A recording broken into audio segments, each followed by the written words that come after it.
Bismillahirrahmanirrahim. Assalamualaikum warahmatullahi wabarakatuh. Alhamdulillah wassalatu wassalamu ala Rasulillah Muhammad bin Abdullah wa ala alihi wa wala.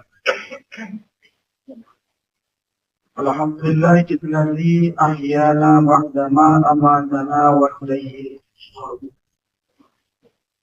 أشهد أن لا إله إلا الله الملك الحق الوحيد وأشهد أن محمدا رسول الله صلى الله عليه وسلم.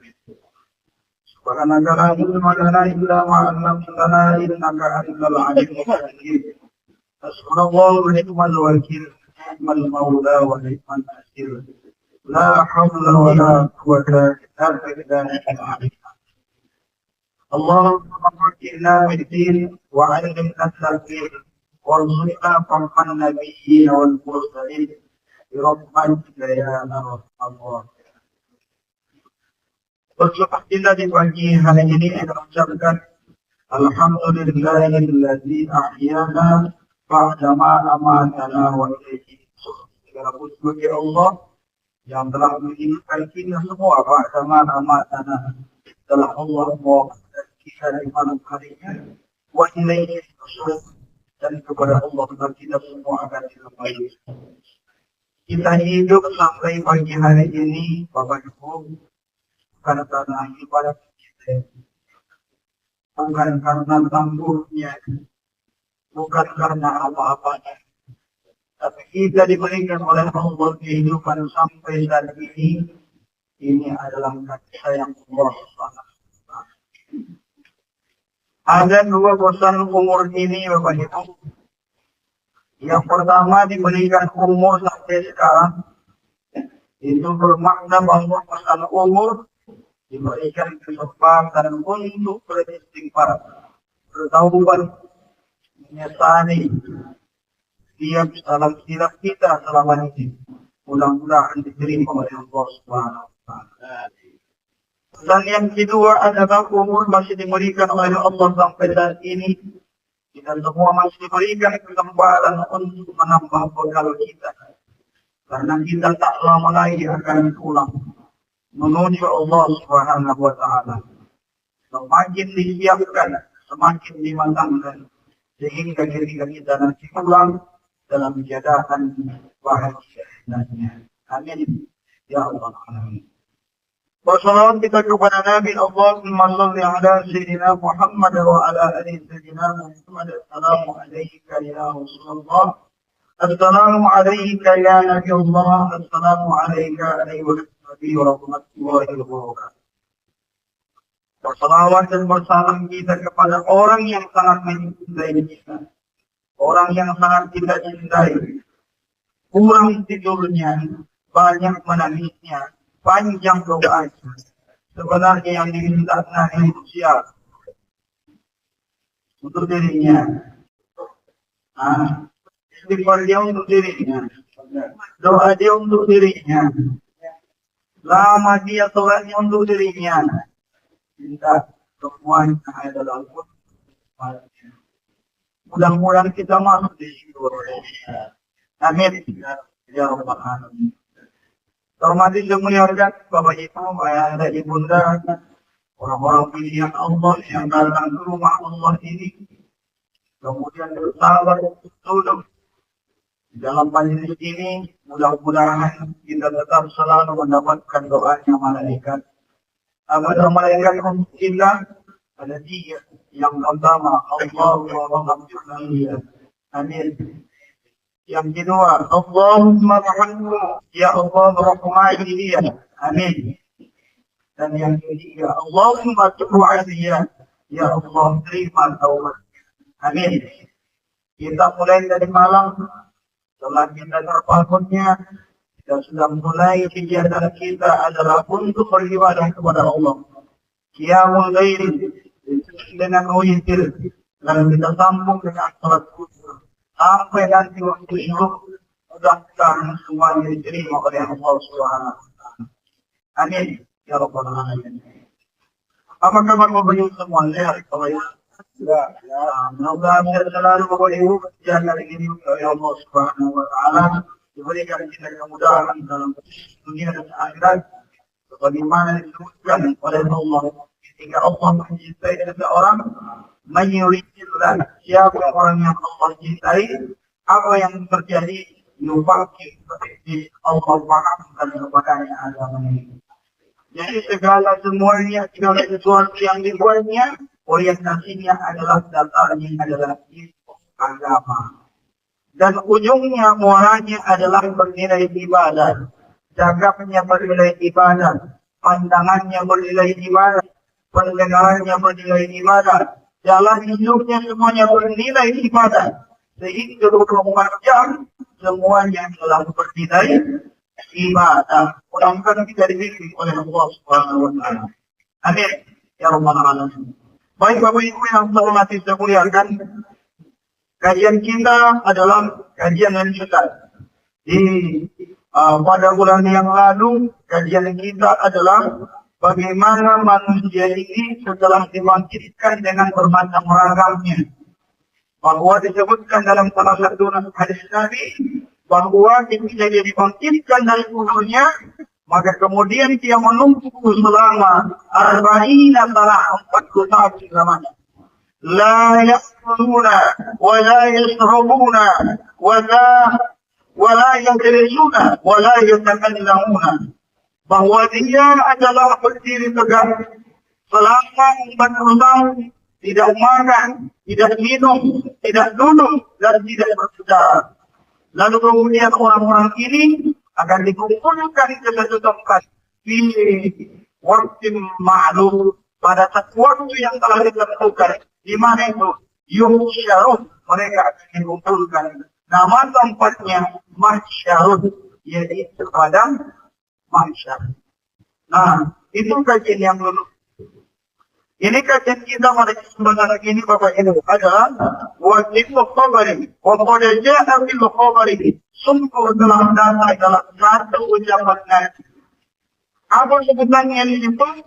La yubla azab. Ada nanti la yubla, tidak akan hancur, tidak akan binasa. Orang di dalam tubuhnya itu azabul. Tak masuk di dalam diri ini, kita simakkan. Mudah-mudahan masuk bawah ini. Tapi yang mana nanti kita lihat? Yang pertama, siapa nantinya yang jasadnya ini unik, tidak berkurang, tidak hancur, tidak busuk, dia utuh. Bagaimana dia dikumpulkan? Begini bisa dibangkitkan. Yang pertama adalah yang masuk bawah ini. Kita tak masuk. Apa yang membuat para nabi dan rasul ini adalah untuk, karena sungguh mereka itu adalah pilihan Allah.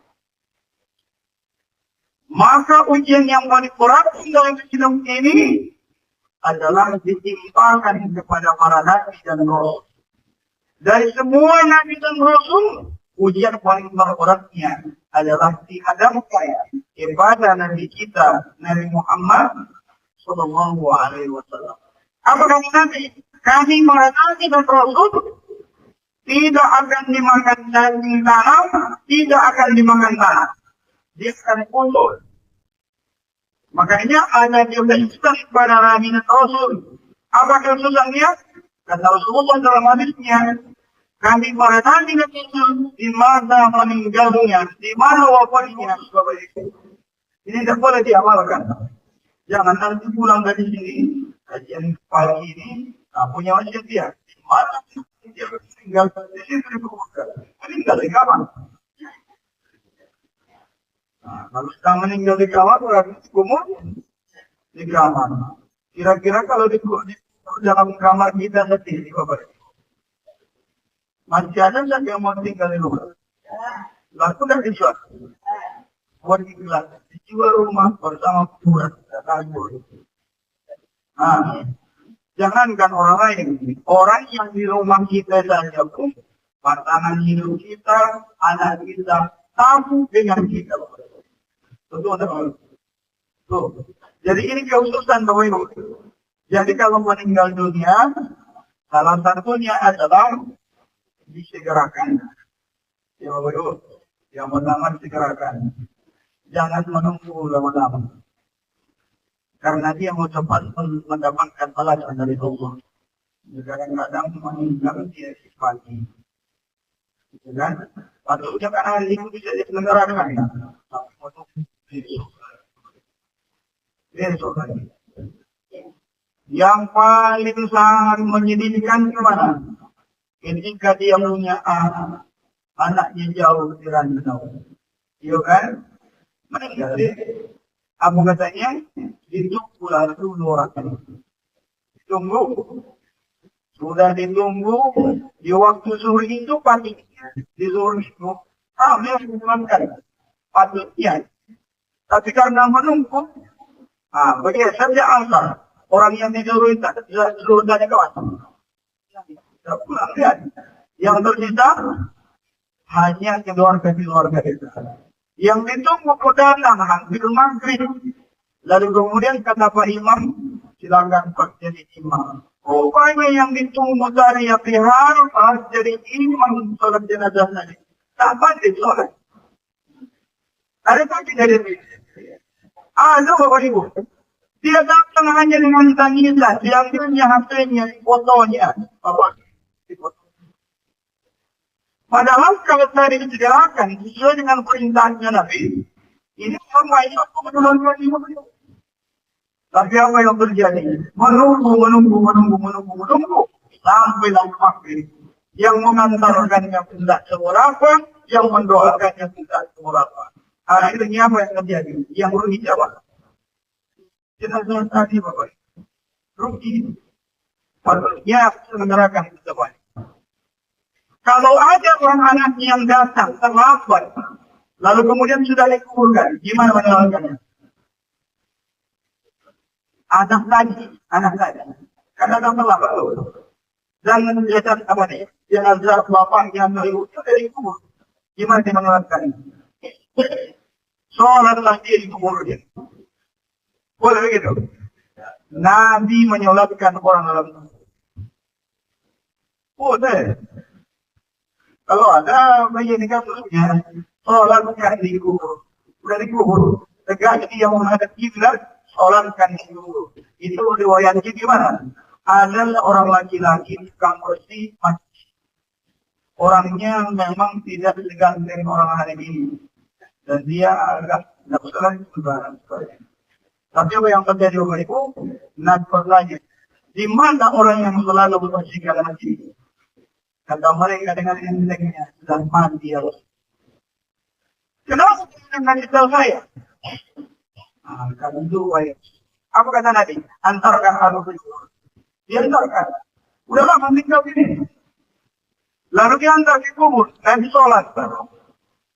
Disolatkan nanti di atas kubur. Apa kata Nabi? Tadinya dia dalam keadaan gelap gulita. Tapi dengan izin Allah sholatkan. Dia terang-terang dan membuatnya di lapangan Allah. Boleh untuk menyelamatkan orang tersebut. Ya Bapak. Nah, kalau yang diamalkan namanya apa? Sholat, doa, baik kan? Iya. Tapi kalau keluar dekat dengan kondisi yang seperti itu, boleh sholatnya jadi ikut. Boleh. Tapi dia tetap menghadap kiblat. Itu syaratnya. Jangan belakang kiblat. Tidak sah sholat. Tetap menghadap. Jadi para nabi yang mesti itu di mana disebutkan? Bukti ya. Nabi lagi disebutkan di kamar Aisyah. Kenapa? Karena Nabi meninggalnya di kemampuan Aisyah sudah kita Aisyah dan dia tidak berada dalam kamar Aisyah dikuburkan. Di mana Nabi itu meninggalnya? Ini tempat tidurnya diambil lalu kemudian dibuat belah kuburannya Nabi. Berapa lama Nabi baru dikubur? Jadi kurang 3 hari 3 malam baru dikubur. Tapi apa sejarahnya Bapak Ibu? Karena pada saat itu muncul cekcokan antara kaum Muhajirin dan kaum Ansar. Datang langsung mengatakan, kami berhak untuk meminta begini. Karena kan orang berbuatan. Kata orang Madinah, Datang dari muhajirin dari mana? Tidak boleh begitu. Karena dulu kita adalah membangun negeri ini sama. Apa yang terjadi? Hasilnya terpilih dengan Abu Bakar dan Siddiq menjadi khulafaur Rasul, khulafaur Rasul yang pertama. Di mana tempatnya Nabi Muhammad yang berada di depan Masjid Nabawi. Ada satu tempat di situ Bapak Ibu.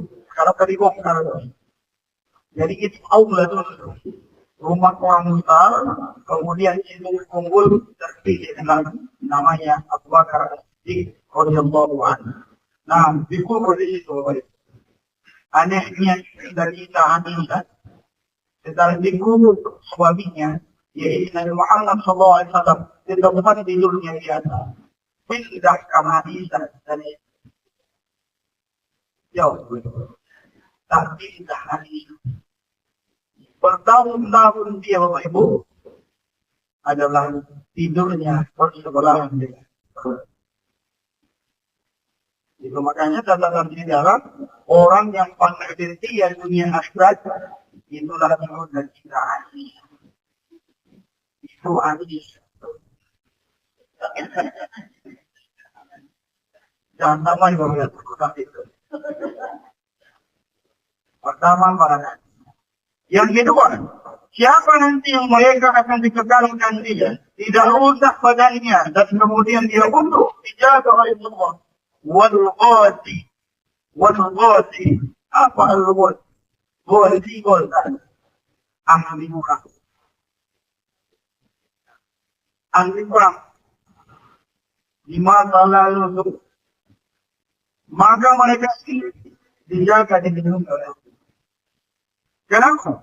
Karena seluruh kehidupannya terfokus pada para yaitu menjaga umat Islam.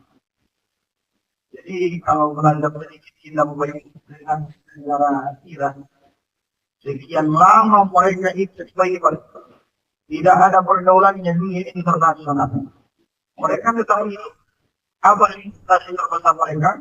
Tidak pernah ada sedikit ribu setelah perang itu terjadi. Ternyata investasi terbesarnya bukanlah dalam hal ini kita yang mereka lakukan adalah investasi secara pendidikan. Makanya para ilmuwan yang muncul dari Irak itu adalah kualitasnya di atas rata-rata. Dari kita. Makanya dari SD di kita itu dilihat bakatnya, mana arahnya. Terus itu saja. Sampai menjadi orang-orang hebat. Menjadi ahli dalam pakar lagi. Tapi anehnya lagi dari itu semua Ibu yang menemukan ada rudal yang sangat cukup canggih seorang perempuan.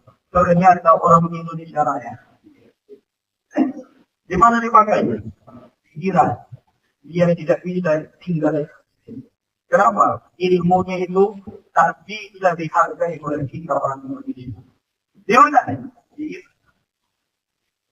Ahli ini sesungguhnya orang itu tak bisa dari segala sesuatunya didapat ketika orang-orang yang Islam dengan orang-orang yang memahami Islam. Apa yang terjadi? Meninggalnya nanti dengan Nabi bahwa jasad yang utuh.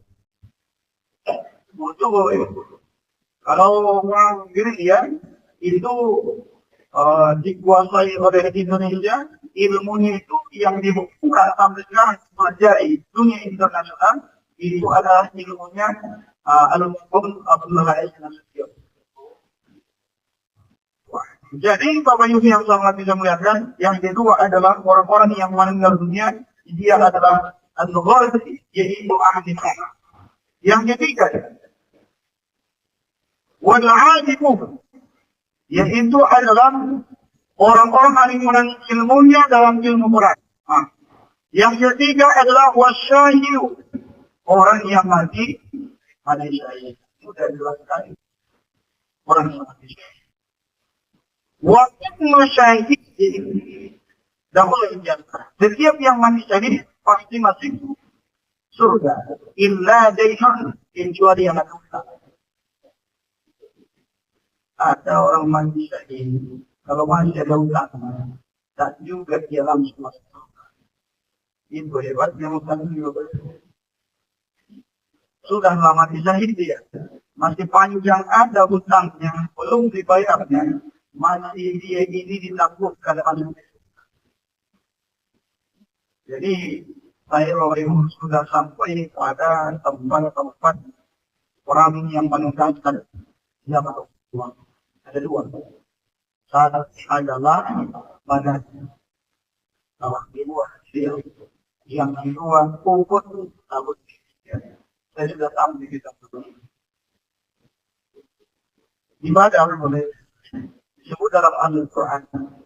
Karena dalam malaikat, bahwa turun malaikat. Saya sudah sampai di tempat turunnya malaikat itu. Nama gunungnya itu, pokoknya dia sampai di atas. Namanya adalah gunung malaikat. Kenapa? Di situ sebabnya malaikat. Dalam berwaktu itu dahsyat dia. Bisa dibayangkan 300 sekian orang melawan 1000 sekian orang. Satu orang dikawal. Mundur Ka'bah Muhammad, tahannya mundur. Maka kemudian dibenarkan oleh umat Islam. Apa doa Nabi ketika dia tergabung? Doa Nabi, ketika engkau kalahkan ya Allah, maka tidak akan ada lagi besok untuk menyembah. Itu doa Nabi. Di mana itu? Sekarang Badar. Digabungkan turun mereka. Tahu-tahunya kita nggak hilang lewat. Lewat sudah tahu bagaimana lawannya. Sehingga umat Islam pada itu bernegosiasi. Bisa begitu ya. Apa kata Nabi? Sesungguhnya pertolongan Allah dalam di para manusia. Jadi tempat turunnya itu apa itu? Gunung itu namanya Gunung Malaikat. Pasirnya ini bersih. Nah, itulah turunnya mereka. Kemudian yang kedua adalah yang setelah Badar, namanya Uhud. Karena nama Uhud itu adalah dendam ketika di perang Badar dikalahkan dia. Maka kemudian di perang Badar itu, ketika Nabi melewatinya, ada satu sumur di sana. Sumur itu nanti dilempar semua orang-orang kafir di dalamnya. Apa kata Nabi? Nabi ngomong di subuh itu. Sudahkah kalian dapatkan apa yang kalian buat selama ini? Menjerit dari dalamnya. Nabi saja yang mendengarkan. Lalu kemudian Nabi menemuin yang sahih. Sudah kalian dapatkan apa yang telah kalian lakukan selama ini? Sudah ya Rasulullah. Katanya dalam dari kata-kata itu. Jadi sekarang ini akan berguguran Badar itu mama bahwa itu ya, karena ini adalah kawasan orang Arab Saudi kurang terawat. Ya, kenapa? Karena yang berkuasa tadi atau tadi banyak penyakit. Nah, jadi kurang terawat. Padahal itu adalah para sahabat yang berkata dengan nggak terawat, nggak terawat.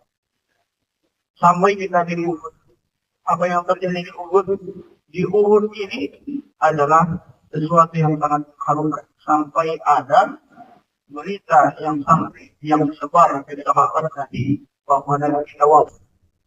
Lagi dasar luar biasa. Di situlah panah ini. Di situlah poin beli kesempatan. Kenapa? Salah satu tamen Rasulullah yang menyelamatkan Nabi dengan izin Allah itu sahabatnya. Siapa namanya? Mus'ab bin Umair. Dipeluknya Nabi dari depan. Dipeluknya dari depan. Apa yang terjadi? Dihitung oleh Bapak Ibu. Musuh anak panah yang mengenai Mus'ab bin Umair di belakang itu tidak kurang dari 5 musuh. Dipeluknya Nabi, ya Rasulullah, kata dia. Dipegangnya kuat begini, ya Rasulullah. Jadi, mana itu, memakai Nabi, dipeluknya dari depan. Apa kata Nabi? Kau dan jiwa bapak dalam sudahan mungkin ruhnya sudah keluar dari pesantren ketika dia memelukkan yang menetap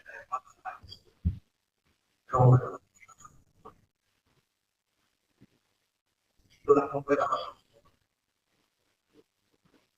Datang sahabat lain, Abi bin Ubaidillah. Apa yang terjadi? Ketika dia memegang bendera wajib Rasulullah, tangan kanannya terputus. Karena dalam perang, asal jatuh kalah. Tapi gitu. Jadi putus. Diambil dengan kiri, tak putus ya. Putus lagi.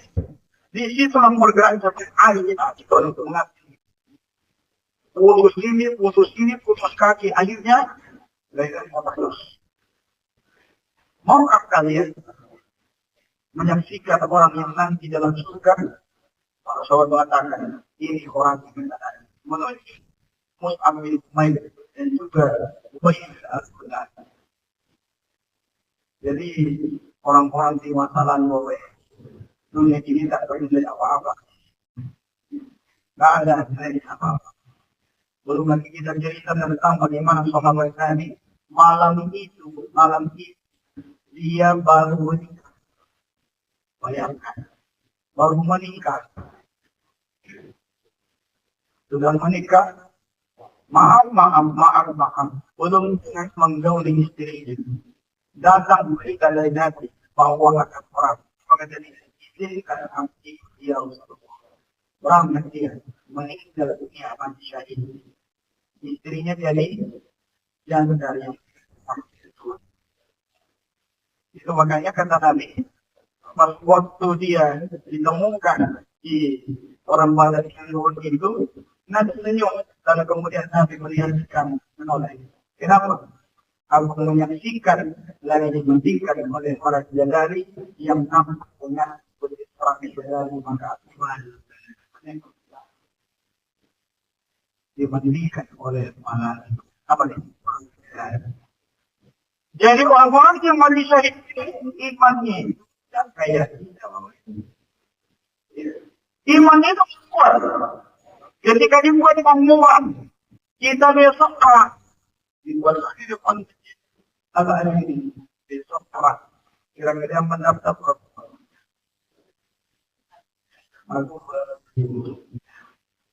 anak pun juga itu di sini kemana pekerjaan itu masih banyak zaman nanti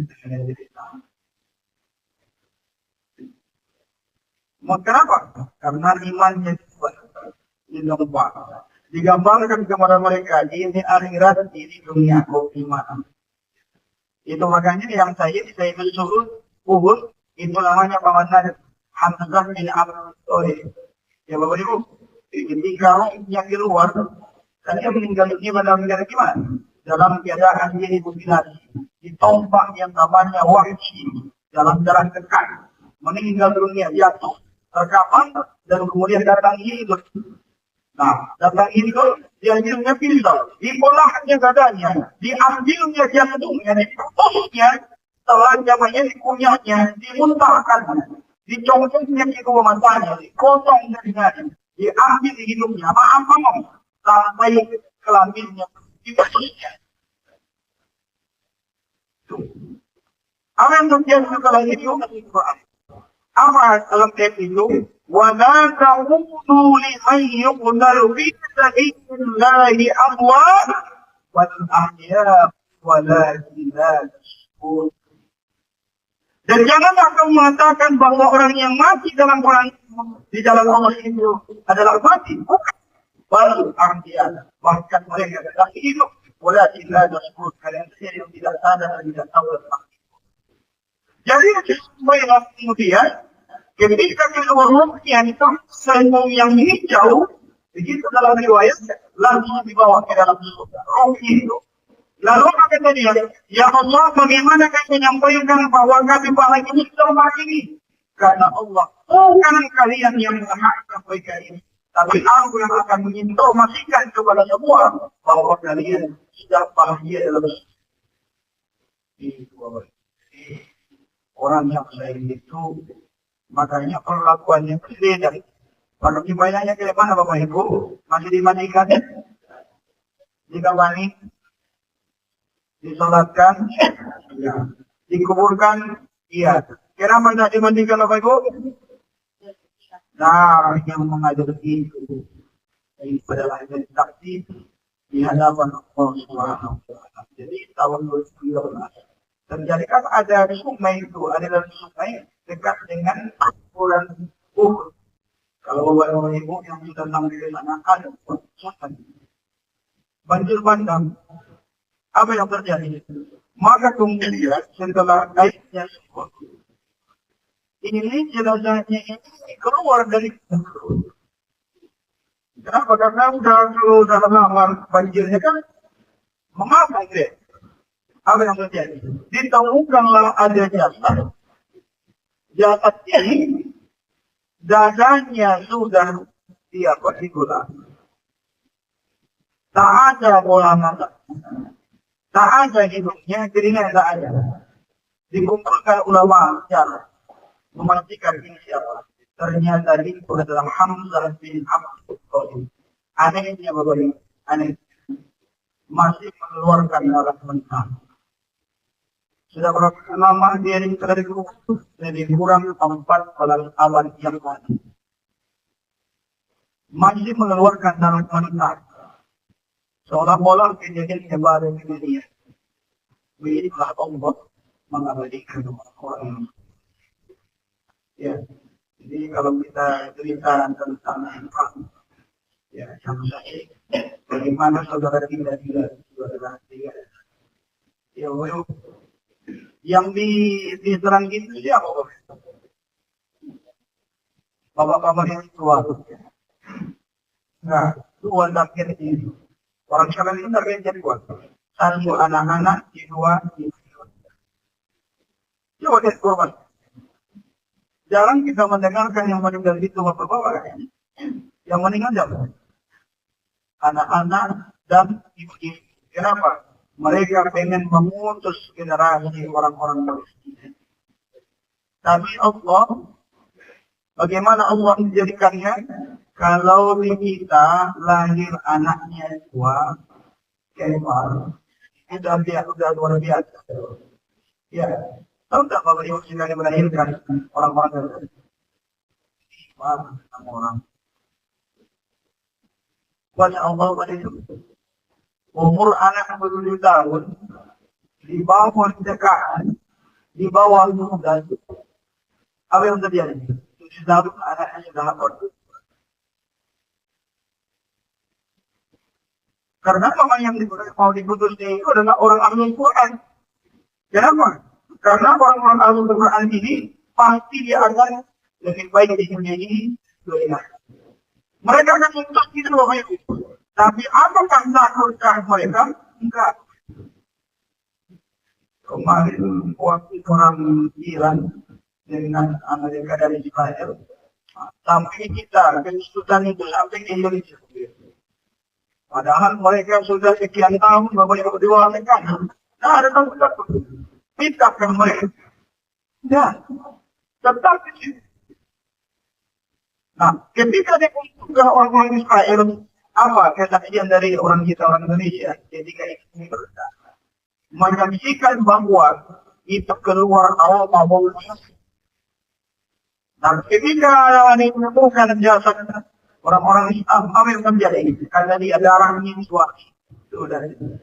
Jadi kalau orang Islam itu, orang beriman itu, Bapak Ibu, dia adalah perang untuk menuju akhirat.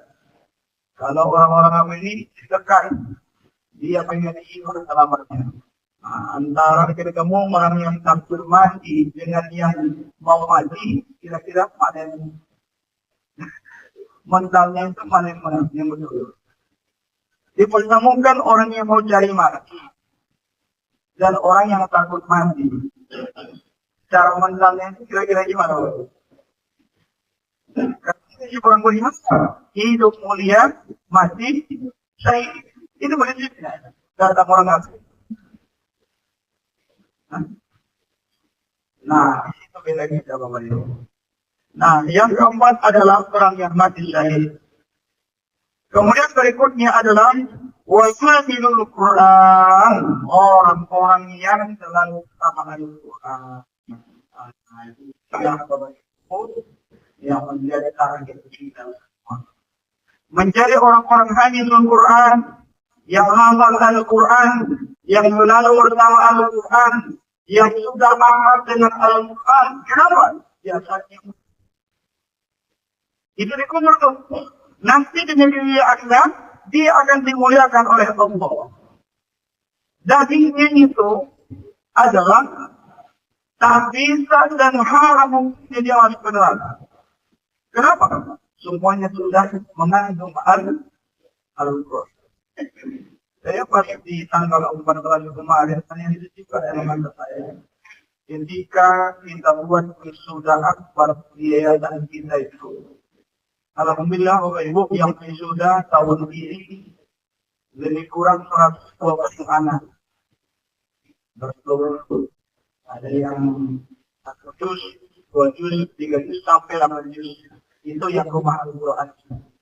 Lalu kemudian yang lamanya, yang di pondok kita, angkatan pertama itu ada 5 orang. Alhamdulillah, 2 dari 5 itu sudah selesai hafalannya.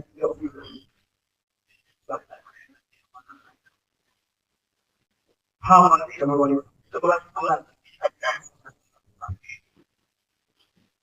Dan alhamdulillahnya naik Bapak Ibu, dari 2 itu, 1 adalah anak kita yang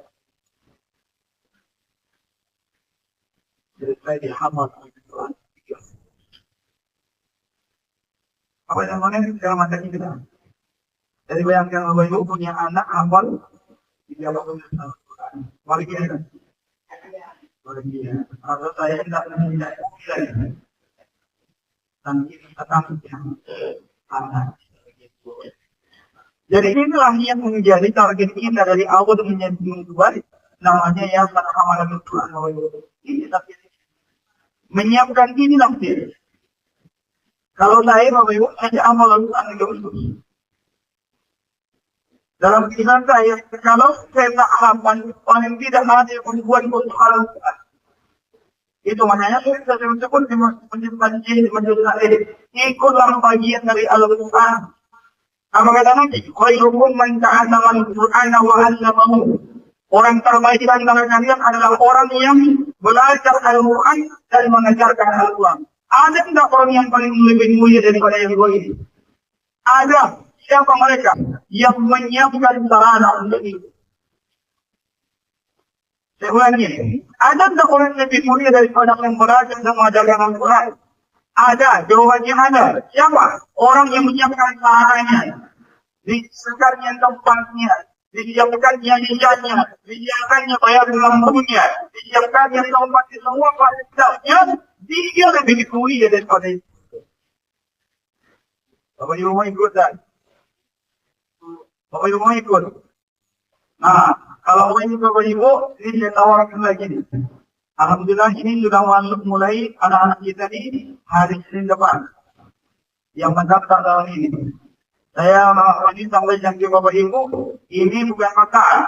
Tapi kalau mau ikut, kalau saya ikut, apa-apa. Apa itu? Jadilah menjadi orang tua asuh Hamalan Al-Quran. Jadi orang tua asuh. Gimana modelnya itu Pak Ustaz? Siapkan makanan mereka. Terserah Bapak ini. Saya Pak Ustaz adalah ada dua. Ini juga saya bagian dari Al-Quran. Boleh tidak Pak Ustaz saya kasih yang 100 bulan?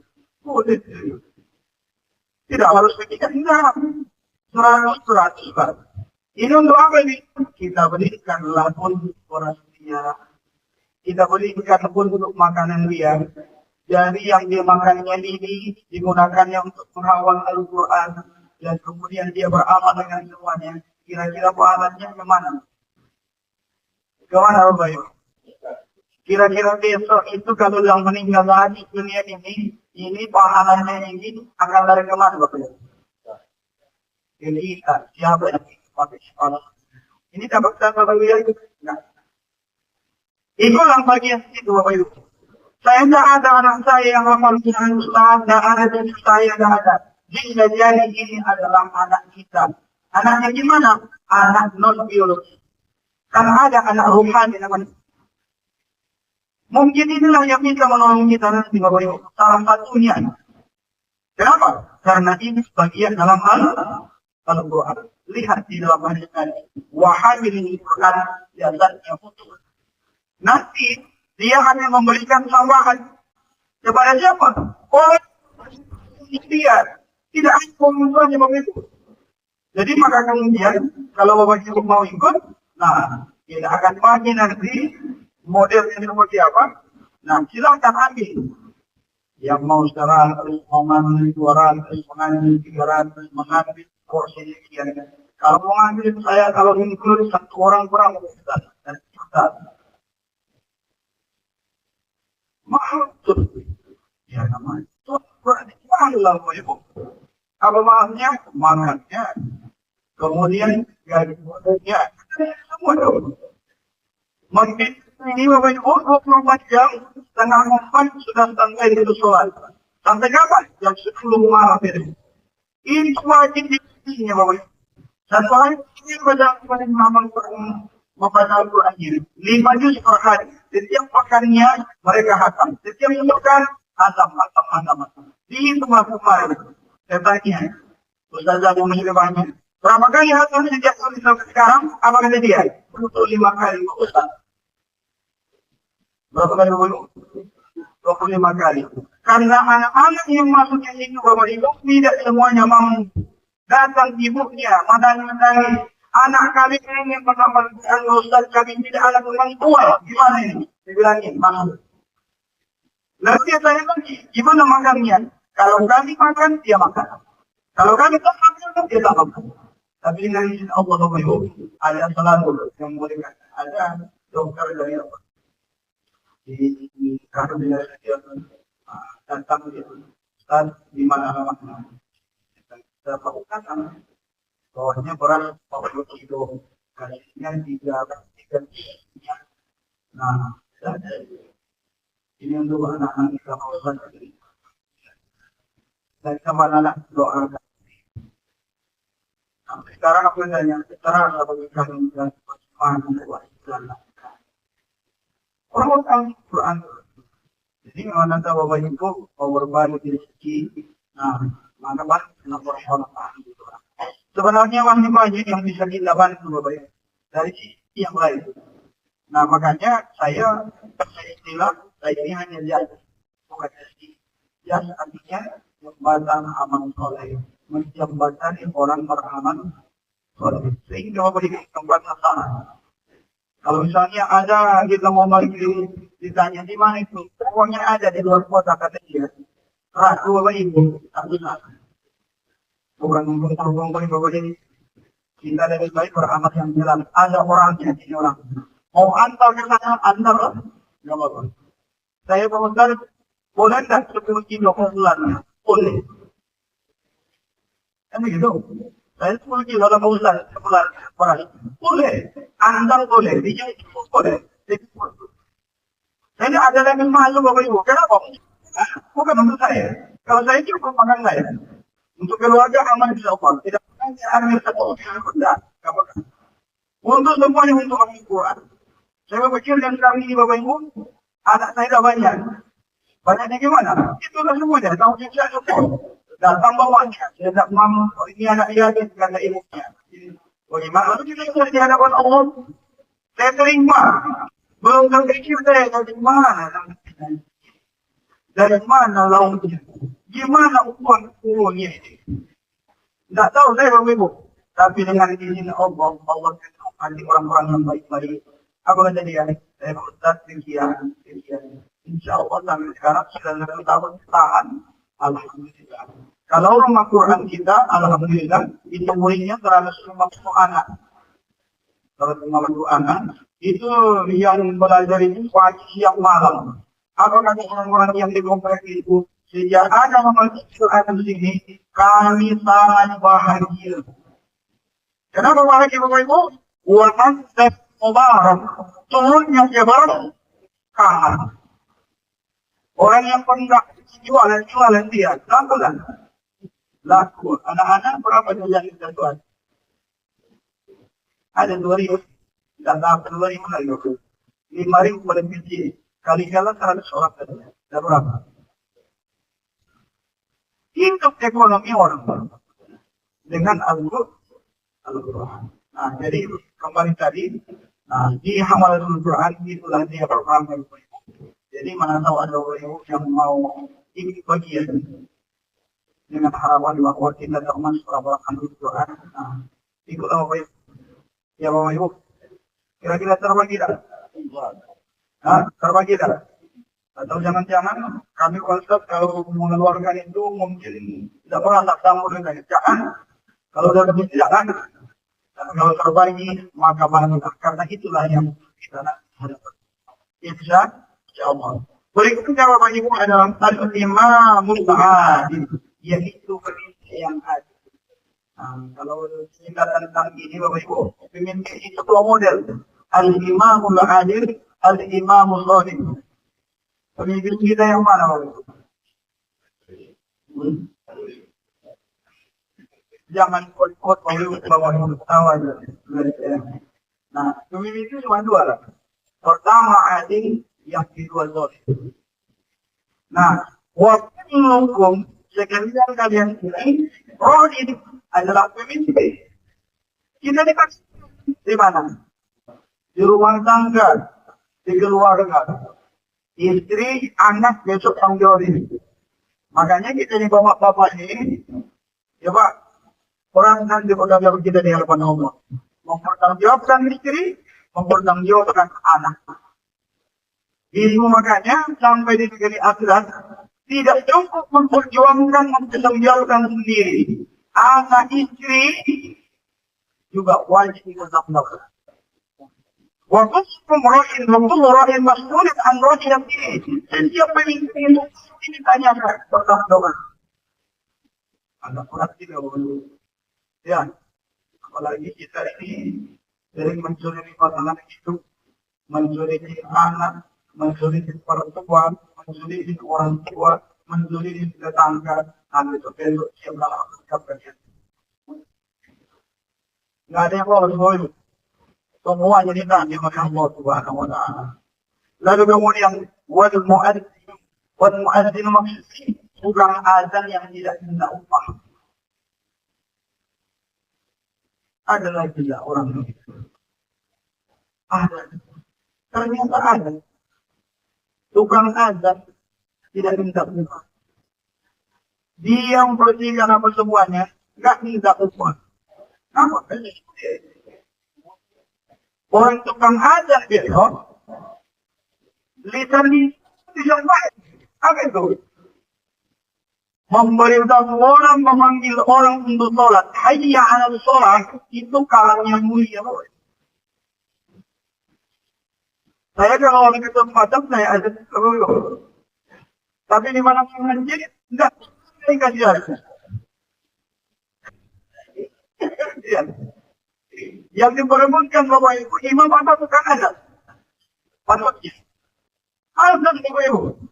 Tapi yang terjadi, imam diperebutkan orang. Karena bukan azan ini Bapak Ibu, memang banyak, tapi mulia. Apa kemuliaan dia? Memanggil orang untuk sholat itu mulia Bapak Ibu.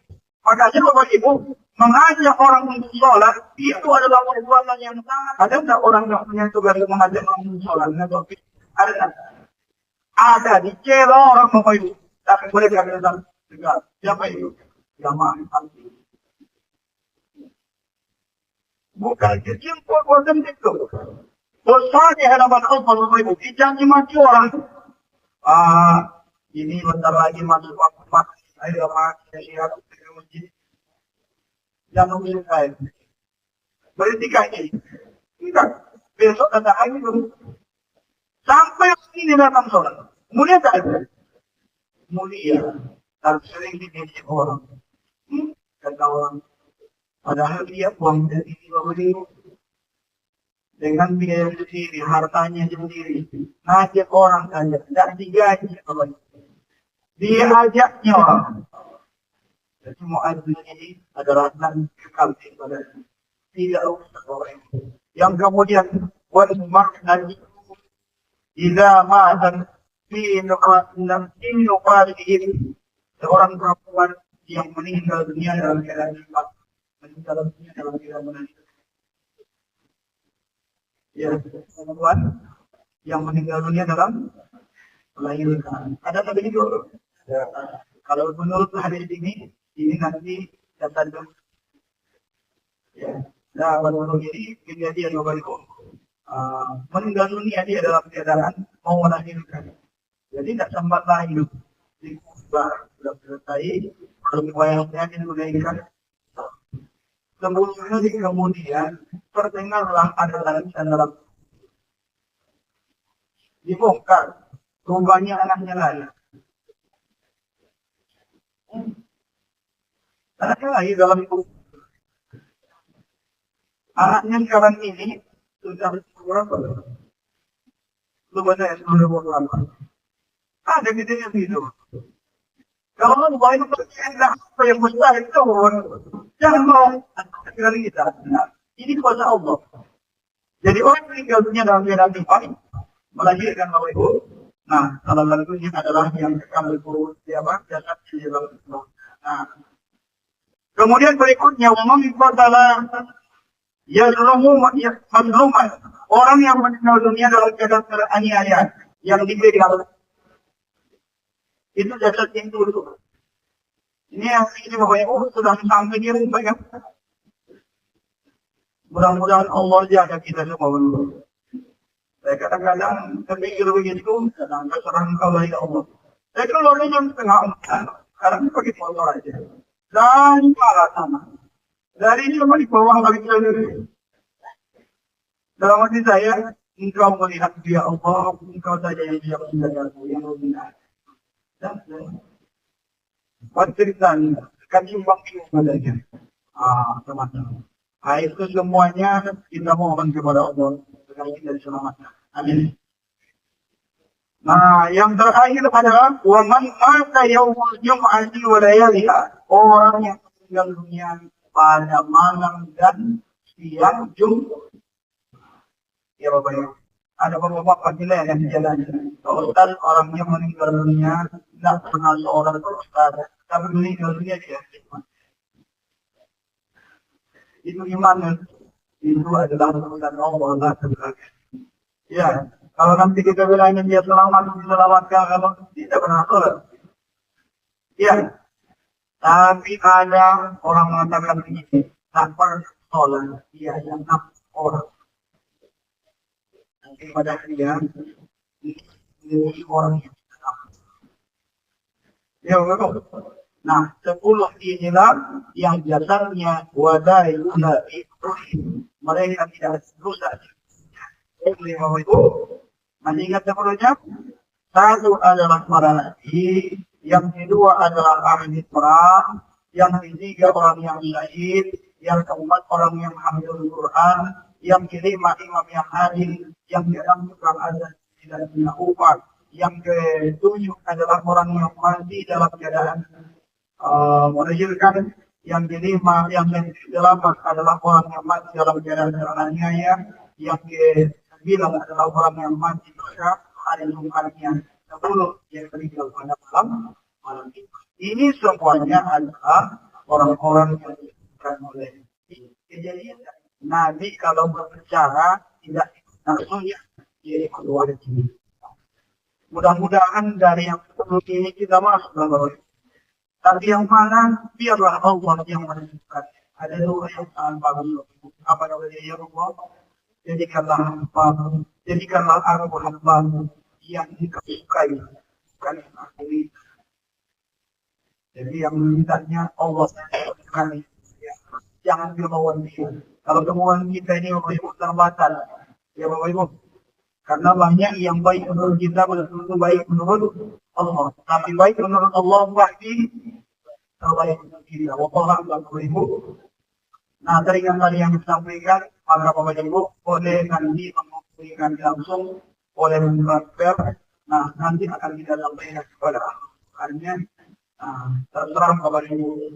Nah, ini ambil bagiannya Bapak Ibu. Karena itu adalah yang menolong kita nanti ketika di dalam warga dan sampai di kemudian Bapak Ibu. Allah a'lam tidak ada dengan doa kembali. Subhanallah wa bihamdihi. Nah, Bapak Ibu yang normal bisa kuliahkan mungkin tidak ikut mau ikut selanjutnya sarapan semua karena terdapat amanah di kumpul-kumpul. Nah, pada ini ada saudara kita masih saudara meningkat kemudian saya ya saya bertanya nah masih ada ibadah. Maka dari itu saya mohon maaf. Mudah-mudahan bermanfaat Bapak Ibu. Mudah-mudahan sehat walafiat dan selamat. Amin.